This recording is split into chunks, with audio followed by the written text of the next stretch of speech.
Don't back off. Don't shirk. You're the leader. Show resolve. Show a backbone. And say, this is a non-negotiable for us. Some people will stay, some people will leave. It may not be a fit for you.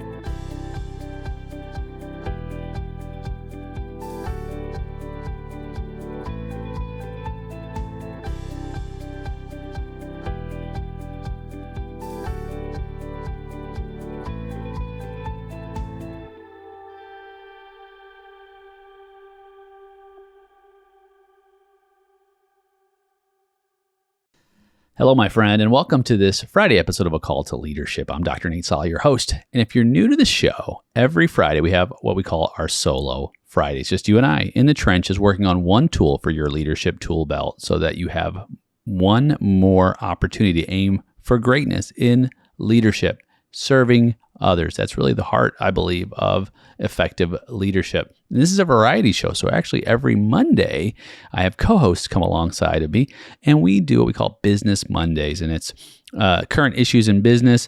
We unpack them, unfold them, and then give you value through that. And every Wednesday, I have an expert in leadership come join me on the show. We talk about business, could be life, could be family, could be community. So wide variety for you to grow as a leader, just 100% free content to help you grow. And so this Friday is installment number 3 in a multi-part series on teams, what we call epic fails in teams. Of course, we're not just highlighting fails, we're highlighting successes. And so the first episode, we covered different kinds of leaders. The second, trust.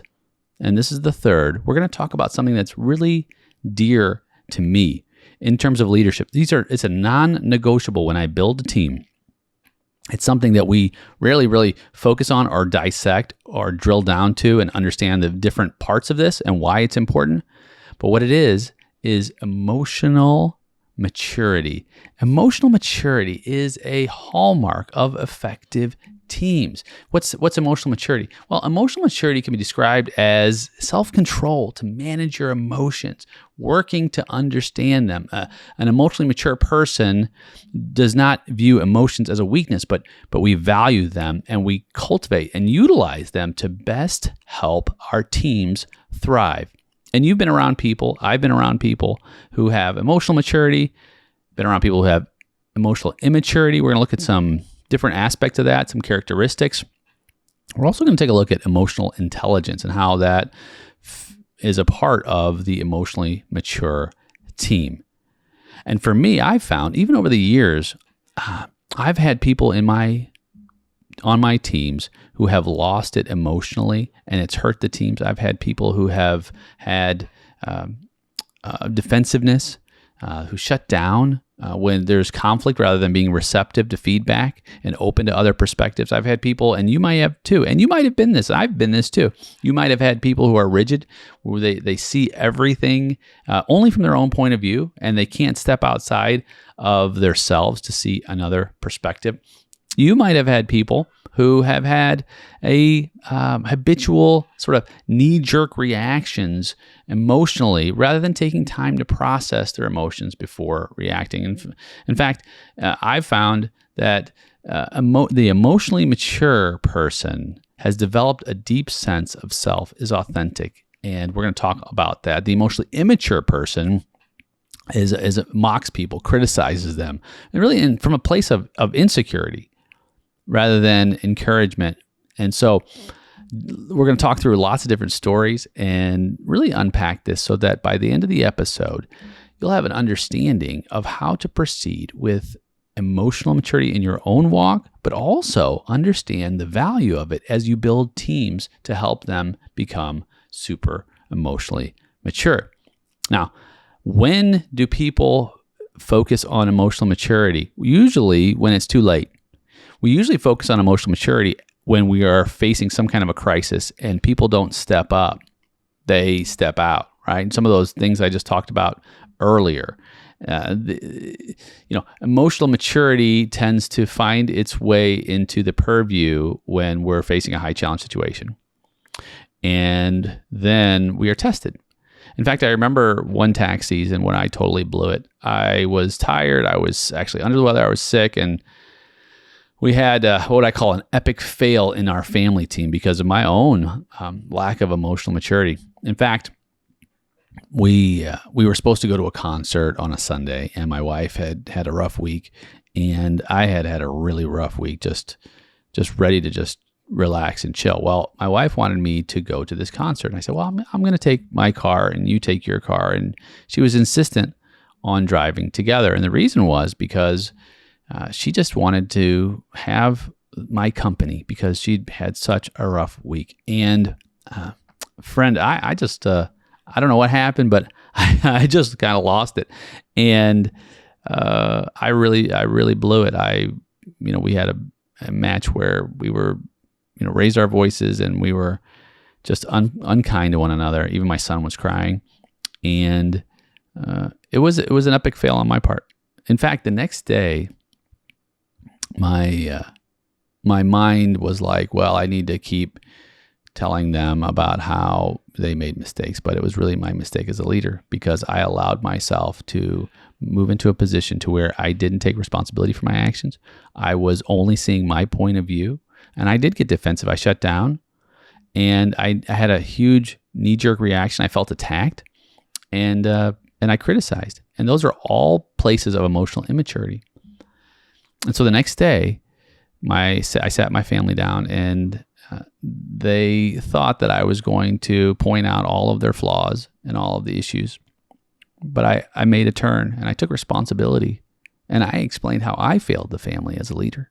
I failed the family as the example because of my challenges. Now, when I'm tired during tax season, when I'm worn out, I recognize that now. And so I take a step back, and so that I can walk in maturity rather than immaturity as I face high challenge situations, right? So it's not the end of the road if you're in that place, or if you've got a team member who is in that place. Because if we can identify and take responsibility and to begin to make changes, we can move from emotional immaturity to maturity, because we can't solve our problems in a place of an immature emotional state. And what does it mean to be immature anyway? Well, it just means that it's not fully developed. We're not fully developed when we're immature. We want to fully develop our emotions, because emotions aren't necessarily bad. It's simply a matter of how to utilize them in a way that is productive.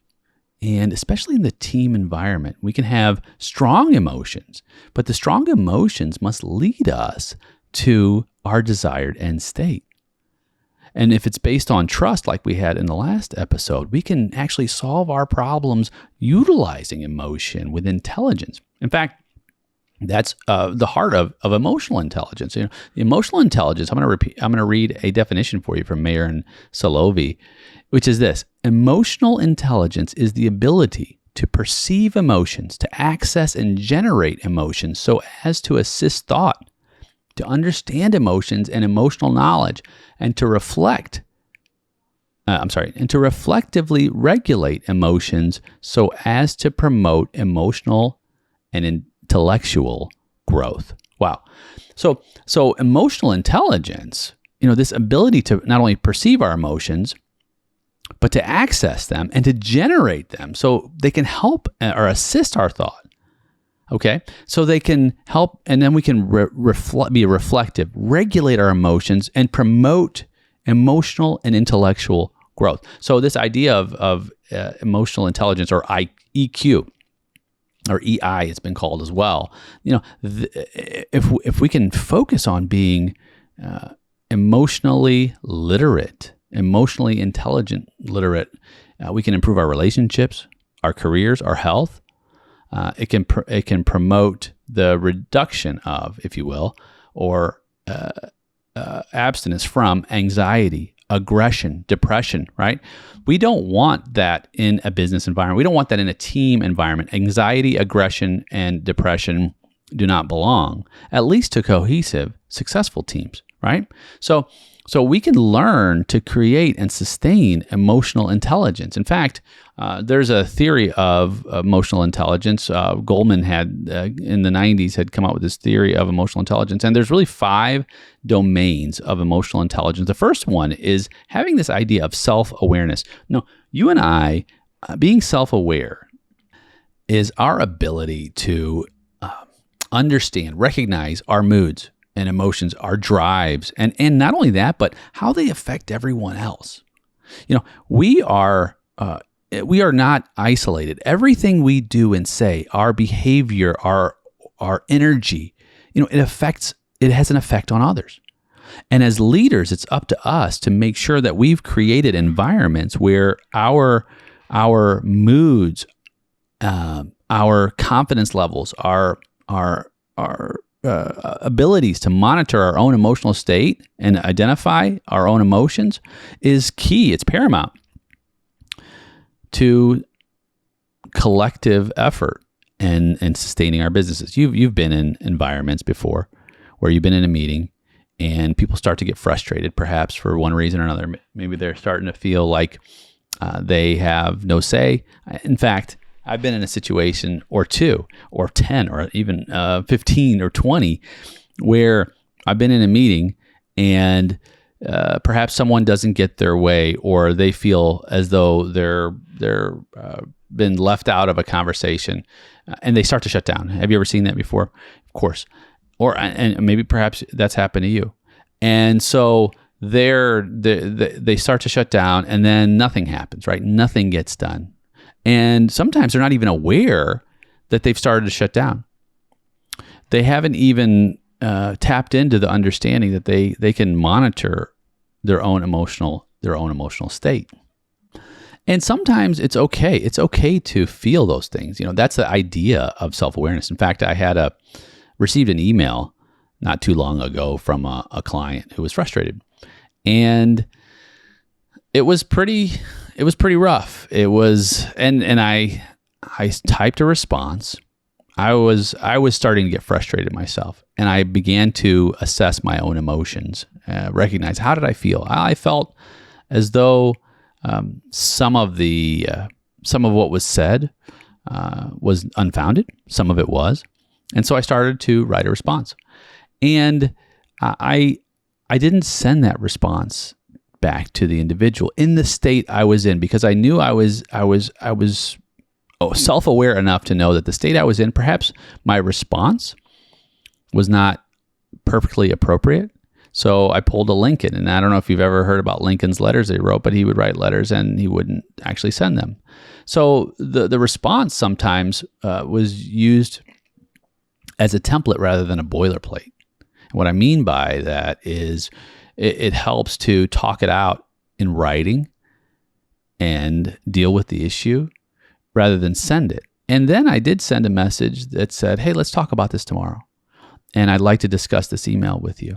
And I had my template available, and then we had a conversation about it, and it was very rational. It was very helpful. It was so much better than me sending that email in a point of frustration that night, because I was not clear on everything that should have been said in the right way. And on top of that, emails do not convey tone. So if you have a situation with someone and you're starting to get frustrated, allow your emotional intelligence, your emotional maturity to take over rather than emotional immaturity, and have the mindset that if it's an email, I'm going to wait till tomorrow to respond so that I can be fresh. And sometimes it's better to just pick up the phone, because then you can have a conversation, listen to the tone, have a conversation. Things will hopefully not get misunderstood, and you've given yourself enough time to cool off. Sometimes it's like that in a meeting, in an organizational environment. Sometimes we've got to ask a team member to agree to let's table this conversation for tomorrow, for later on this afternoon. Sometimes we just are not in the right place. And to have enough awareness, self-awareness, to be able to do that is essential to building teams that get things done. Because if we're just focused on the moment and we're in a place where we can't have effective communication, well, then we're not going to get anything done. So sometimes we just got to take a break. The second aspect, the second domain of having emotional intelligence is our internal motivation. What's our internal motivation? It's really our passion to work for internal reasons, our inner vision of what's important, our joy in life, curiosity in learning, this flow that comes with being immersed in an activity. It's this propensity to pursue goals with energy and persistence. Okay, so this is our hallmarks that include the strong drive to achieve, optimism, even in the face of failure, and then commitment. Our internal motivation, the level of it, is a determinant of how emotionally mature, how emotionally intelligent we are, right? So think about your own walk, right? You may find that, man, I have so much energy to pursue these goals. I have so much of a strong desire to achieve. I'm so optimistic. No matter what the challenges arise, I will overcome. I am completely resilient. I am completely committed. That may not be everybody on your team. Not everyone on your team might have that level, but just imagine what a team is like that carries that level of internal motivation. And so you say, Nate, I don't even know where to start with that. You start with the hiring practices. You start with your mission, with your vision, with your values. You start with your culture. And you create principles. You create values that are non-negotiable in these areas. You see, once we begin to do that, we start to invite those who want to go on a journey with us, who have that level of energy and persistence, who have that level of this curiosity. And I tell you, curiosity and learning that's like an X factor, friend. You start bringing people who on your team who have a curiosity and learning, who are going to be looking for ways to solve problems you didn't know you had, not coming to you and saying, well, I don't have an answer to this. I just want you to solve the problem. You're the expert. You want to bring people on who are experts in their genius zone, and they actually have a greater expertise than you. That is the kind of person who I want on my team, because that expert who has this curiosity and learning, who has this drive to achieve, this propensity to pursue goals with persistence, this optimism, no matter what goes wrong, this commitment to the organization, that's who I want on my team. Those are people who begin to assemble a direction that is built on emotional intelligence and maturity. It's not the only factor, but certainly, boy, whew. So what happens then? Then you have situations like I've had in my organization where I've gone into an office of one of my team members before, and I've said, hey, look, I need this to happen in the organization. And I've had the response, already done it. It's already taken care of. And it's taken care of in a better way than you even imagined it. Wow. Number one, centralized command, decentralized execution, giving permission to take ownership and trusting that this individual or a group of individuals will be able to accomplish a task or a goal without direct supervision or surveillance is amazing when that actually happens in action, right? So you say, Nate, I don't know if I've got people on my team who are in that place. Well, it's time to take inventory. It's time to make sure that your values, your organizational values, your principles are speaking to this, and if they're not, revise them. Make some revisions, make some changes. It's okay to change course when your course is out of line with reaching your vision and sustaining your justification for existence, which is your mission. So how do I make a change? Sometimes you got to shake it up. You shake it up and say these are the non-negotiables. Non-negotiable is that we have optimism in the face of failure. Non-negotiable is that we have a strong desire to achieve. Non-negotiable is that we pursue goals with energy and persistence. Non-negotiable is that we approach our day with an insatiable curiosity to learn, a joy in doing our work. You say, some people are be like, no, that's not me. If that's important to you, I'm going to tell you that's important to me. I'm not going to tell you what should be important to you, but if that's important to you, and if you believe it's essential and necessary for moving your vision forward and creating the experience that you've promised to stakeholders, don't back off. Don't shirk. You're the leader. Show resolve. Show a backbone. And say, this is a non-negotiable for us. Some people will stay, some people will leave. It may not be a fit for you. Those who leave are actually weighing you down anyway. Those who stay, those are the ones who are going to help you to go far greater than you ever thought possible. Okay, next one. Self-regulation. I love this one. So this is the third domain in emotional intelligence. You want team members who can self-regulate. That means their ability to control, redirect their what we call disruptive impulses, their moods, okay?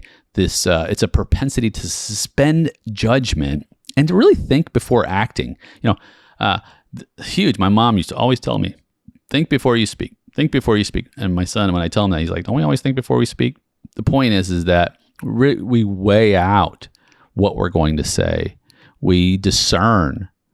We take our time to decide whether or not this is an action that is based on a direction that helps the organization or hurts the organization. Is it toxic? So this is what we're talking about: integrity, comfort with ambiguity, openness to change. Right? You as a leader must first exhibit this, and also understand and observe when this is going to happen. Okay, so I'll give you an example. I'm constantly listening in my office when my team members and what they're saying and how they're saying it. And I'm listening for disruptive impulses, disruptive moods, and this how they behave in this. It's a very high challenge and it can be a very stressful environment, especially with deadlines and things that are due. And you have lots of people who are already stressed out about their accounting or advisory work, right? It's a very difficult time. And so I've had people in the office before who have been flustered and I've overheard things being said that were disruptive impulses, right? They were moods that were not conducive to, to moving the needle forward. And not only that, but it creates a negative current. So I've heard huffing and grumbling and things like that. And I crush it right then and there. I'm like, hey, this is a no huffing, no grumbling zone, right? Don't talk about clients. Don't be rude. And I'm very cognizant of that. Not only clients, but with each other, right? Speak with decorum, with respect, always having that mindset, and I've got to live it. And then I've got to make sure, not that I'm the police, I do it through the values. I make sure that the values are clearly understood, that one of our core values is caring for one another. Caring for one another means that I have to self-regulate my disruptive impulses and moods so that I have a commitment to others and not just to be willy-nilly and fly off the handle when I have an issue. Openness to change is also a piece of this, right?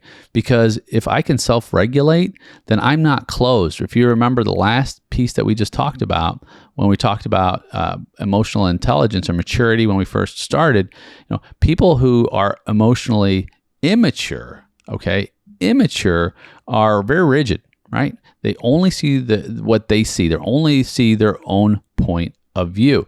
And someone who is emotionally mature is open to change, right?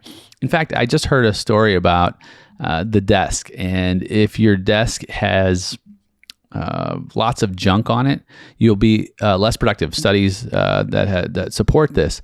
So if you're now, this is not in all cases, but creatives, you can have a cluttered desk. So if you're a creative, you can have a cluttered desk. But if you are doing technical work such as accounting, or if you're doing legal work or things like that, or engineering, or anything that requires Excel spreadsheets, anything that requires a great deal of focus, not that creative work doesn't require focus, but it requires more of an openness, then your desk, the more organized your desk is, so one of the studies showed, the more productive you can be. And so if you walk up to someone who has a cluttered desk, who needs to be doing, say, accounting work, and you say, hey, I have read a report that desks that are not cluttered have greater productivity of the individuals. Let's try this for a month and see if your productivity increases. And the person says, no, I'm not in favor of that. This is a dictatorship. Don't ever try to ask me to do that again, right? This is a lack of openness to change, clearly, right? The opposite of that is, sure, I'll give it a shot. I want to be more productive, and I appreciate your input. I know that you have what my needs are at heart.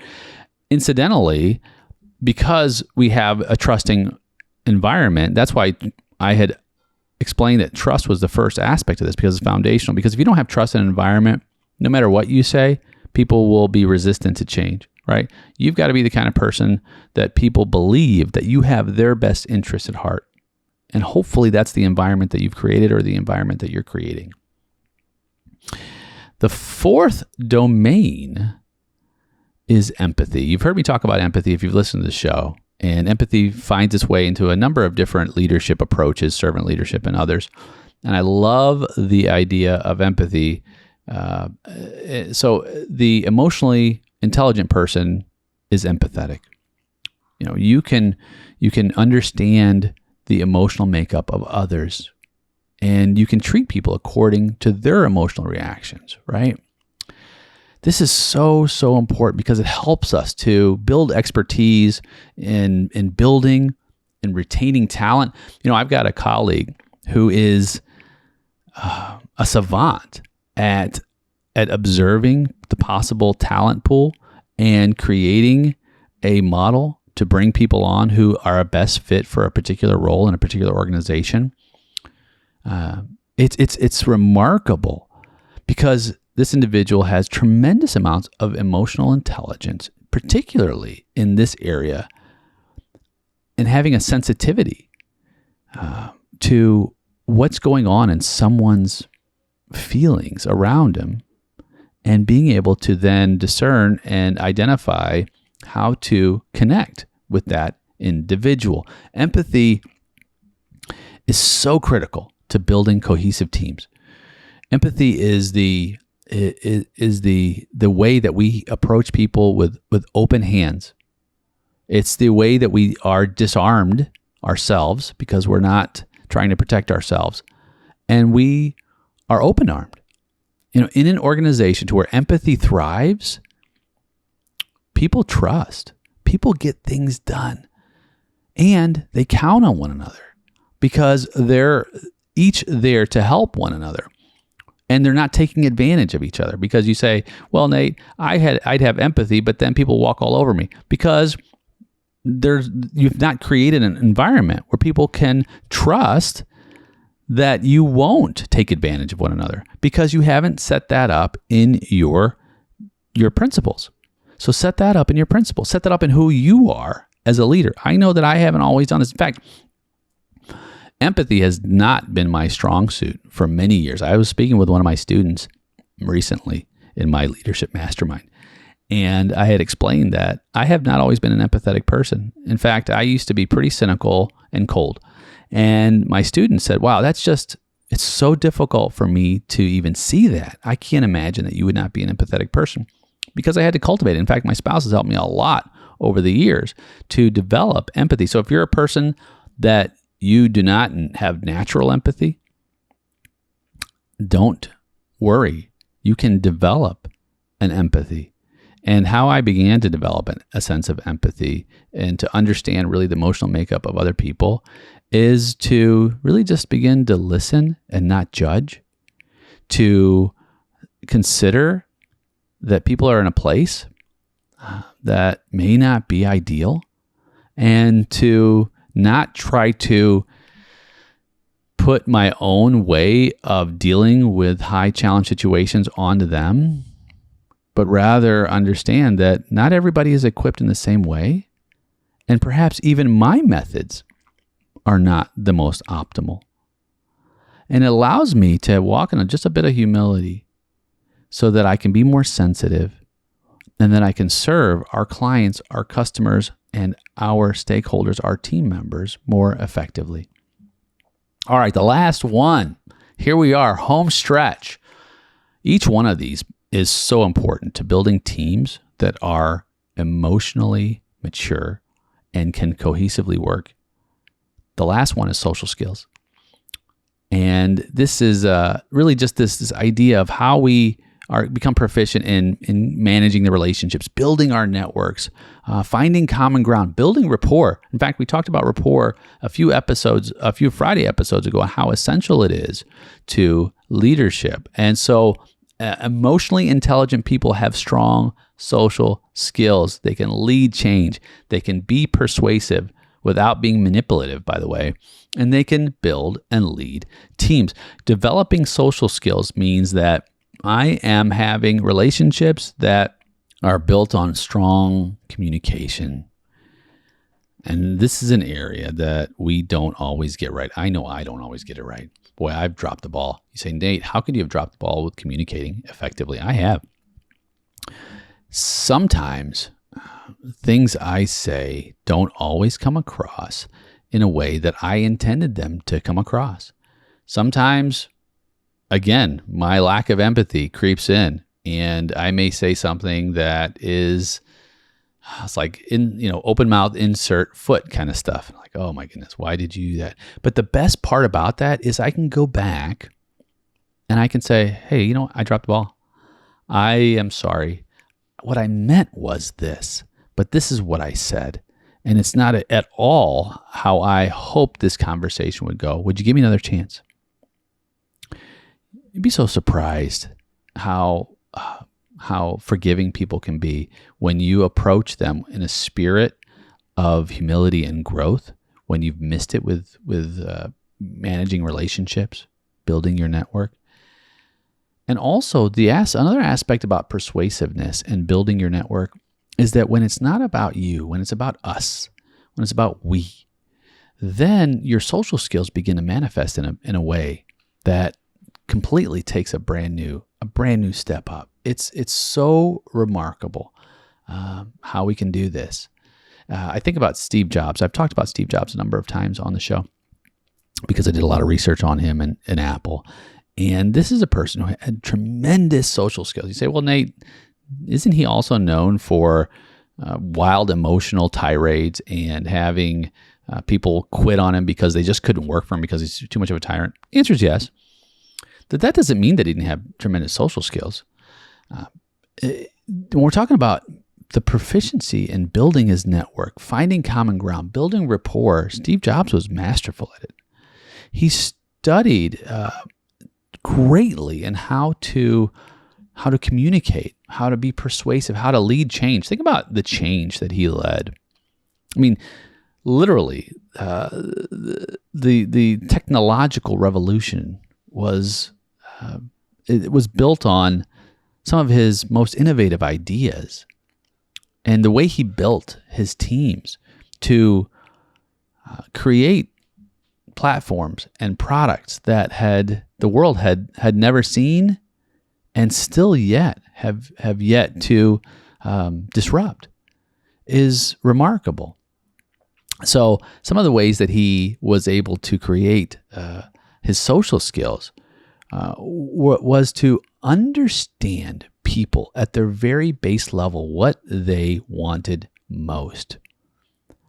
And he studied people, and he observed them. He communicated with them.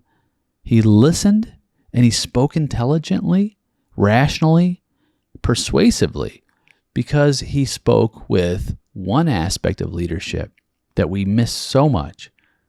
Instead of focusing on selling us, he focused on inspiring us. So having social skills based on inspiration rather than trying to sell someone is so much more attractive. So much more attractive. So walking in this idea of inspiring others wherever we go, in our teams, in our direction, and not only inspiration from the perspective of ideas, but also execution, because we can be completely uninspired if we cannot execute. So being the kind of person who can execute on that inspiration continues to build that proficiency in managing these relationships and building these networks. I find myself that sometimes I miss it, but I know when I make it, when I spend time listening, having empathy, and having a vision for a better future with those I'm entrusted to guide in teams, I am able to achieve far greater than I ever thought possible.